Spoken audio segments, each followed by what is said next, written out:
I'm Kenneth, a relationship coach and a psychotherapist. Every relationship is different and every breakup is different. Work with me and you'll get professional help on your situation. And if you're in no contact, focused on personal growth, my workbook series, The Knowledge, will help you make changes like you've never made before. Available now at AskCraig.net.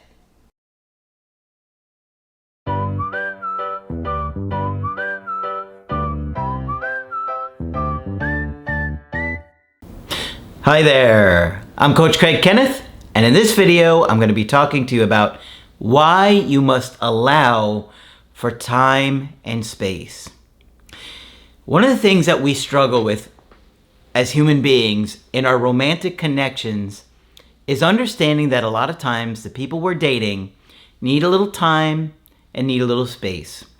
We kind of expect and assume that all of our partners operate the same way we do. The thing is, we all operate differently. And that is really our blueprint for love. Each blueprint is different based on your relationship with your caregivers and how you were given love when you were growing up. It impacts how you love in your romantic relationships. So, more love and affection and attention that you got as a child, particularly those first 2 to 3 years, the more secure you tend to be. And the more secure that you tend to be in your romantic relationships, the more you're going to understand that people as adults need a little time, need a little space, and that too much time together and too much closeness can actually destroy a connection. Healthy people take their time getting to know someone, seeing if they're a good fit for you, if you line up for each other. But when you have attachment traumas, people will rush into relationships, they'll come on strong, they'll want to merge quickly, and then they'll run quickly, and you'll see all kinds of unhealthy behaviors. This is what I've been trying to educate everybody on for many, many years, because our attachment issues are really going to come out when you get attached.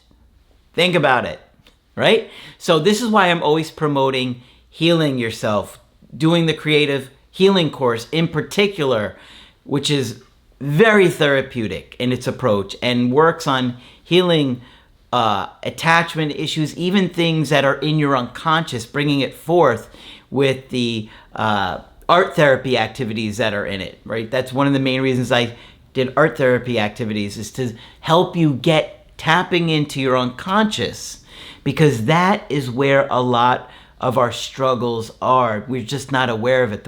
The more you bring it forth, that you can see it, the more you can deal with it, which is also why the workbooks are so helpful. It's tapping into your unconscious thoughts, fears, looking at things, and making changes in a way that you've never even known you needed to before.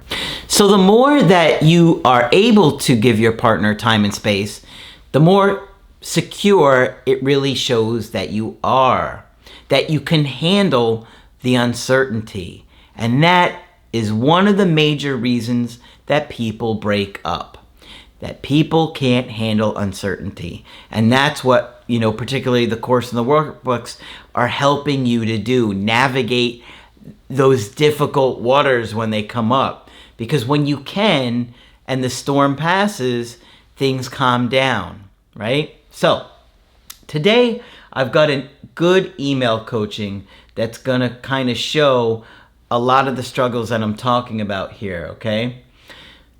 This is from a guy in his mid to late 30s, and he was dating a woman in her mid 20s. They said, "Dear Coach Craig, I recently discovered your channel on YouTube and decided to reach out for professional advice. My ex-girlfriend and I met in May of this year. At first, we started as just friends. But after a short time, we formed a bond and became very close." All right, so think about that for a minute. Okay? They just met in May, and they're already becoming very close. It's kind of what I'm telling you. Attachment issues cause these things to happen. More secure people take some time. You're going to see more of what I mean, right? You don't have all the details of this one, but I did review this one a couple days ago before I went over it. It didn't take long before she would open up to me about issues at home. The stories she would tell me would break my heart. She told me that she had been in an abusive relationship and how men would hit her or make her feel unappreciated. So that's awful. You know, you start to care about somebody, you see all these kind of stories coming out and hear all kinds of awful stories, and, you know, your heart goes out to them. In a way, it makes you want to take care of them and protect them. She explained how her husband would abuse her emotionally and how it was taking a toll on her. So remember, they're friends at first here. Yes, she is married. Okay? This is a big issue. Okay? This is a big issue. It takes people time after a marriage to get into a good place again. I learned this the hard way myself. Okay? That I dated the Applebee's girl just a couple months after she had separated from her husband, and at the time I didn't understand how much that was going to play into our relationship. Okay? He says, all I could do was support and be there for her as a friend. Around the middle of June, she told me that she had filed for divorce. Remember, they only met in May, okay? So they've known each other only for a month and a half at this point. They've been friends for a month and a half. Now she's filing for a divorce. People that are going through a divorce are all over the place.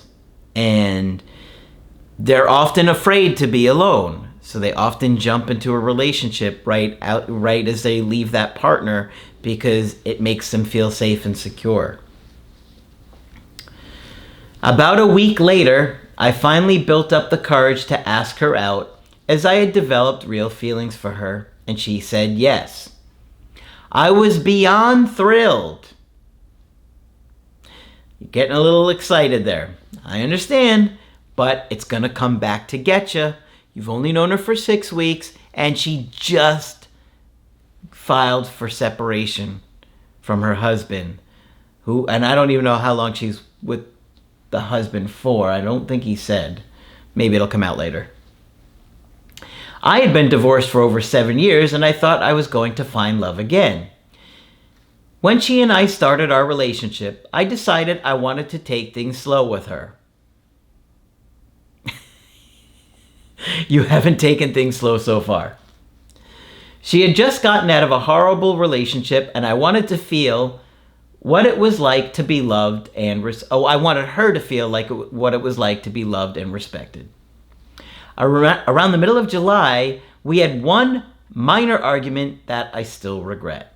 Okay, so they just started dating in the middle of June, and only a month later they're having an argument. What do you think it's going to be about? Anybody have any ideas? It's not going to be a surprise if you've been watching the channel for a while. I said to her that I felt like I needed to pencil myself into her schedule. Feel angry to you? It should. Whether he knows it or not, he's angry. Okay? Because that's passive aggressive. And it's not going to go well. This woman is just separating from her husband. You think she's ready to jump into another marriage? Or even that feeling of a strong connection? Like, not the romantic spark connection, the responsibilities and obligations part of a connection, which is where you're jumping to. I didn't intend to upset her, but I could tell she was angry. Well, yeah, you were being passive aggressive, and you're not aware of your own issues yet. You have to be aware of these things. You barely know this woman, okay? I'm telling you right now, when a woman sees a guy's behavior like this, they're going to leave quickly. Ladies, leave a comment and tell me I'm not wrong about that. You're dating a guy for a month and he's already coming on strong like this. I feel like I need to pencil myself into your schedule. It just gives off a sense of entitlement, anger, almost a hint of control coming in. It's coming in soon. I mean, this is early stages of it, and a woman's going to pick up on that. Thankfully, we were able to talk and work it out that night. I never faulted her for being a busy woman, as I knew she had a lot on her plate with everything going on at home. She was working full-time, raising her child, working on her master's degree, and taking care of the house. That's a lot of responsibilities, okay? Going for a master's and having a child, those two things alone are huge. And you'd have to have a lot of patience and understanding to date somebody like that. All right, what do you think's going to happen here? There's a bit of a twist in this one.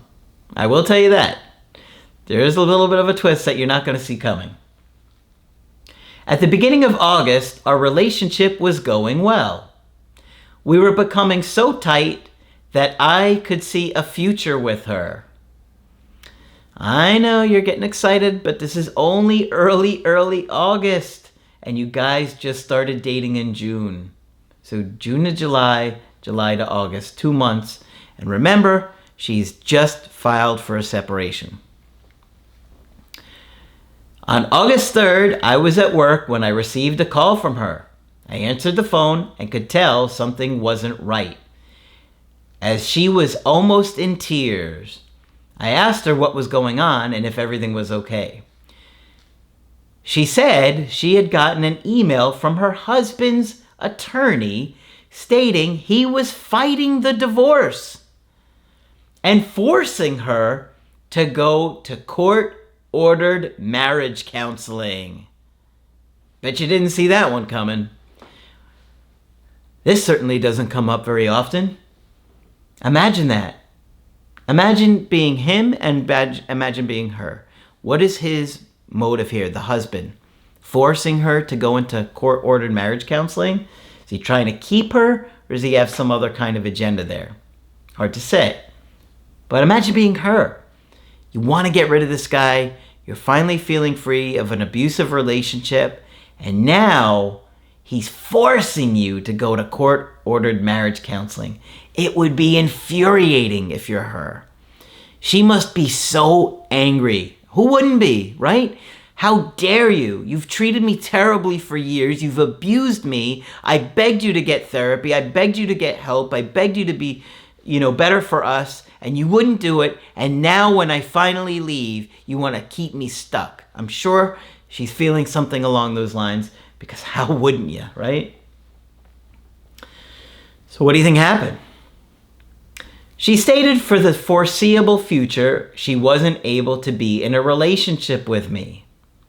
I asked her if she was breaking up with me, and she said no. Well, that's a bit of a contradiction there, right? I can't be in a relationship with you, but I'm not breaking up with you. Huh? Doesn't really make any sense. I think I know what she means, but when she's saying it like that, it's just going to be very confusing for him. She and I agreed that night to put our relationship on hold and pause until we knew the outcome of her situation. Obviously, you don't really have any other choice in a situation like that. What are you supposed to do when you're getting forced into, marriage counseling? When I returned home, I became devastated. All right. This is a sign that he's got attachment issues. Okay, remember, he's only dated her for a couple months and he's devastated. And I understand. I'm not trying to beat this guy up at all. I get it. I know what that feels like. But at the same time, I can also tell you that a more secure person, the person in a healthier place, wouldn't have been devastated. They may have been upset and disappointed, but devastated. Imagine think about it. Devastated. That's extreme. Okay, we're talking about an extreme reaction to a brand new relationship. That's why I'm saying you could see the issues coming out on his side. I still find myself getting emotional or crying every day over what happened. See,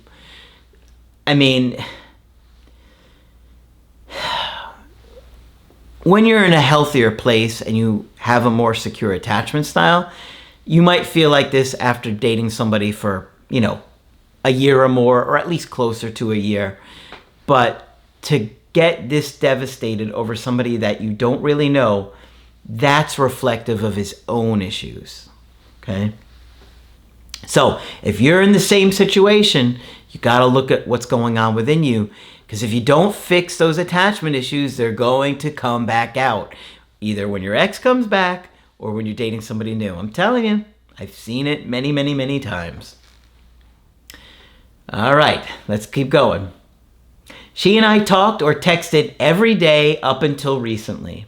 I decided this past Wednesday to try the no contact approach, but I'm having serious doubts about whether this is the right approach for her. Well, remember, there are a lot of different people saying a lot of different things about no contact. Many of it is immature and toxic advice. We simply say no reaching out. Okay? So, in this situation, would no reaching out be a bad thing? Do you think so? No, of course not. She's being forced into court-ordered counseling against her will. She just tried to get separated from this guy, and she doesn't know what's going to happen with her and her husband. And so, just by allowing her to reach out to you when she wants to talk to you, you can't put pressure on her or make her feel guilty that she can't talk with you or smother and trapped or all these things that come out with you over pursuing. I love and miss her. Remember, they only dated for a couple months. So much that I'm afraid I will lose her if I don't reach out. I know that it's scary not to reach out, but putting pressure on her is not going to help this situation, okay? He wants to know, please help me, what do I do? Oh, she told me she loves and cares about me and wants me to be happy. Please tell me, what do I do? Okay, well, you can't be afraid of losing her. I know it's easy to say, but you got to give her space, leave her alone. She's got to figure out whatever's going to happen with her husband. Who knows how long that will take? Who knows how long court-ordered counseling will be? I don't know the specifics. She probably doesn't know yet. But you can't act like you're anxious of losing her and putting pressure on her. If I'm in this situation, I'm just going to be her rock, okay? And I'm just going to let her keep coming to me. And when she does, I'll be like, I'm sorry you're going through it. I want to see you, but if you can't get together because everything going on, I understand. Just let me know when you can get together. I'd like to see you. And I'd be just trying to focus on having fun with her, having a great time, and not putting any pressure. Now, ultimately, the big problem is she's barely out of a separation, and a divorce is likely a whiles away. And to be honest with you, the minute she signs those divorce papers, you're probably going to see a different person, okay? And I know that even with the Applebee's girl, I told her that when she signed the divorce papers, it felt like she was signing the papers with me, right? The papers she was signing with her husband, it felt like she was signing them with me. Because people that once they sign those papers, they tend to be a roller coaster. They don't know what they want. They're confused. They're going through a lot of different emotions. They want the security and safety of dating somebody new, but they also want to be single, and they also want to be alone, and they also want to date a lot of different people. And so they go through a lot. So I know you desperately want to be with this woman. I understand, but the timing isn't good right now. And the more time and space that you give her, the more likely that she's going to see what she's capable or not capable of giving you. I personally would be very reluctant to get attached to this woman because I've seen many people coming out of a divorce over the years, and they're usually not ready for a while. So I would be very careful about getting attached to her. But if you can go out with her and have a lot of fun and just understand that she's probably not going to be ready for anything serious, any type of serious commitment anytime soon, then, you can go for it. But I think you're getting attached really, really soon, and it's reflective of your own issues. She's also only in her mid-20s, and it's towards the lower end of that. So she's probably going to want to be single and free for a while. Not everybody will, but many people will. So you got to leave her alone and let her just keep coming to you, and you have to be confident. You got to stop chasing. You can't be scared. You just have to reframe how you see this woman. You have to really educate yourself on attachment issues, and you have to work through your own, because you're going to chase away a lot of people coming on strong like this. You'll scare people. And people get scared very quickly when they're meeting somebody new, okay? So take it slow, reframe how you see her, and just try and have fun with her, because she's already going through a lot of stress and pressure. She's probably really angry, and she's probably feeling forced on the other end. So you don't want to put any pressure on her too, because it's likely to make her break. So you got to be pressure free in this approach, okay? All right, so hopefully this one's been helpful to you. Of course, if you want to get my help personally, you can do that on my website, askcraig.net. I do email coaching and I do Skype. But that's it for this video. I'm Coach Craig Kenneth, and I will talk with you soon.